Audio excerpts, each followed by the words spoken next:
What we got here on the front passenger side are the components. This is the front bracket, which is threadable, and this is the rear bracket, which is not threadable. And what we're going to install on the front one is this shackle, which is a right-hand shackle. What's important here is that you get the right shackle on the right side of the Jeep. And this shackle is a right-handed thread, both the bottom and the top. So what I mean by that is they're both right-hand thread that will go into this front bracket. In terms of mounting them, you want to have the steeper angle facing the front of your Jeep and the less steeper facing the rear of the Jeep. In terms of the backside, it really doesn't matter which way you mount it. It has the same angle on both sides. And we have a pivot bolt that we'll be using, a greasable one that will go into the back side. The two leaf spring brackets can either be riveted on or bolted on, and our application is going to bolt them on because it's a lot easier to install. It's very important that we use grade 8 bolts for this installation of our brackets because these bolts actually hold up the whole entire weight of the Jeep.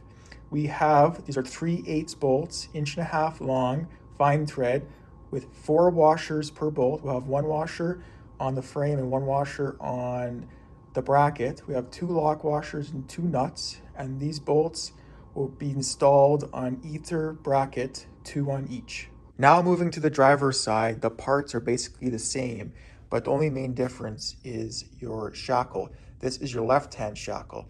So going over this thread right here is your right-hand thread, so it threads in normally, while this thread is left-hand thread, so you have to thread the opposite direction to thread it down. Your right-hand thread will thread directly into your threaded leaf spring shackle bracket, while your left-hand thread will thread directly into your leaf spring. To give you a reference where your left-hand thread shackle will thread into, this is your 10 leaf spring, which will be installed in the front. And at the very top, we have this bigger hole. This is where your left-hand threaded shackle will be installed. The bolts are the same in regards to using grade 8 and the washers, lock washers, and nuts we're going to use. But then we're going to go into the back, which is the same in regards to the pivot eye bolt bracket. This right here is your pivot eye bolt, and we'll secure it using a nut and a cotter pin when we thread this through your bracket, through the bushing in your leaf spring, and then we'll secure it with a nut on the backside. The pivot eye bolt will go through the pivot eye bushing on the leaf spring. Clarifying the difference between your passenger and your driver shackle is that your passenger shackle is 2 right-hand threads, while your driver's side is 1 right-hand thread, which will go into your leaf spring bracket, while the left-hand thread is threaded directly into the leaf spring. Starting on the passenger side, we are now going to install our leaf spring brackets. The first bracket is the threaded shackle bracket for leaf spring, and this bracket will be installed on the front side, on the under part of your frame, near the front bumper, and there'll be 2 holes down here we'll thread our bolts through, and they'll tighten on there while we go to our pivot eye bracket for our leaf spring. This bracket will be installed on the under part of the frame, but closer to the rear, and there's 2 holes right here where we will thread our bracket through. Putting on this front bracket here, and the steeper edge is going to be towards the front, and the bolt is just going to go through the hole, through the frame, and then we'll catch a nut on the other side of the frame. Once you get your bolt through the frame, we will install a washer, lock washer, and nut to secure, and we'll do that for both bolts. Once you get your bolts through your bracket and right through the frame, you have to stick your wrench in the back side of your frame to tighten them. And we're going to tighten these bolts to 60 foot-pounds.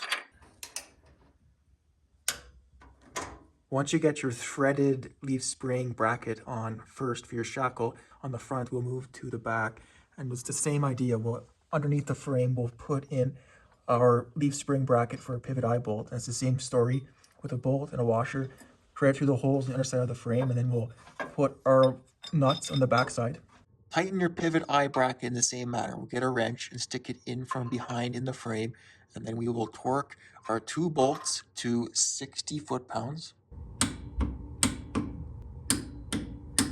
With both the leaf spring brackets installed on the passenger side, now we'll move to the driver's side, and it's basically the same steps. Now on the driver's side of the Jeep, we are now going to install the leaf spring brackets. The front leaf spring bracket with the threaded for the shackle is installed the same way. The steeper angle is facing forward towards the front bumper and a less steeper angle towards the rear of the Jeep. But to install the pivot eye bolt bracket on the backside on the frame towards the rear, it's a different story because there's a heat shield. The pivot eye leaf spring bracket will be installed in these two holes on the underneath of your frame towards the rear. But as you can see, there's a heat shield right here that protects your brake master cylinder from the exhaust pipe. This has to be removed so we can get our hands in there to get the bolts threaded through to secure the mount. The heat shield is installed with two bolts. This bolt that goes right to your steering box, we'll have to remove this bolt and the nut. And way back here my finger is, there's also another bolt that threads right into the master cylinder. We'll have to remove this and the heat shield will just drop right out. Remove your first bolt from the heat shield that threads right into your steering box. Just pull it out, as so. And now we have to move to the second bolt up here to release the heat shield. Now remove your second bolt that attaches to your brake master cylinder. I'll loosen that. And when both bolts are released, your heat shield just falls right out. Once your heat shield's released, just move it to the side. So now we can actually get our hand into this hole in the frame, and then our holes line up right here. So we can get a wrench back in there and to hold our nuts when we tighten our bolts. I would highly suggest that you remove your brake line coming from your brake master cylinder. This is your rear brake line. This is so you can get your hand back in here where my finger is, so you can get your nut and your lock washer and washer on to the back side of your bolt when you feed it through your bracket right through the frame. Install your last bolt as so. This right here is your 1.25 inch long bolt. This bolt will be pushed right through with your washer right through the bracket, through the frame. We have to now tighten the nuts on the back side and then secure them. To do so, as you can see, it's going to be a tight fit as the steering box has a built-out section inside the frame where my finger points. And once you get your nuts on, and to secure your nuts, we'll have to stick a 9/16 wrench into the frame, pushing it back into the frame as so, then pulling the wrench forward so we can make contact with the nut. The nut's located approximately right here, right below your steering box. And to tighten the nut on your first bolt where my finger is, you can just stick a wrench directly down into the frame through this hole to secure this bolt. And then once you get your two nuts holded with wrenches, we will tighten these two bolts to 60 foot-pounds. Once you got these two bolts torqued to 60 foot-pounds, now we have to reinstall what we took apart to install our leaf spring bracket. And to do so, we will have to reinstall our rear brake line to our brake master cylinder. We'll also have to reinstall our brake master cylinder heat shield, apply some Permatex thread sealant on the threads, and we'll just thread this part into the splitter on the master cylinder. With thread sealant now applied to the threads, we'll now tighten our rear brake line into the brake master cylinder on the splitter, and we'll just tighten it until it's snug, and that will be a good solid seal for the brake fluid. The last step is to finally install our brake master cylinder heat shield, and to do so, we'll have to thread a bolt right through the frame, through that hole. That'll come through the frame, and then it'll go through the bottom hole on our Ross steering box, and that will hold on this bracket to support the brake master cylinder heat shield. We'll also have to install a bolt way back here that attaches directly to the brake master cylinder and also is connected to our master cylinder tie bar. Now it is time to install our lower steering box bolt. We'll install it so the washer is facing outwards, and we'll just push it right through the frame in the hole. It'll come right through the frame and then come out the other side, right where our steering box mount hole is. Now on this bolt, we'll have to install our master cylinder heat shield, and we'll just push it right on. Push your master cylinder heat shield on it so, pushing it right on to the bolt, and now we'll have to secure it with the lock washer nut. On the back side, a lock washer and nut is installed. The bolt I'm holding is the last bolt to install in our brake master cylinder heat shield. This right here is your 5/16 bolt, coarse thread, 3/4 inch long with a lock washer.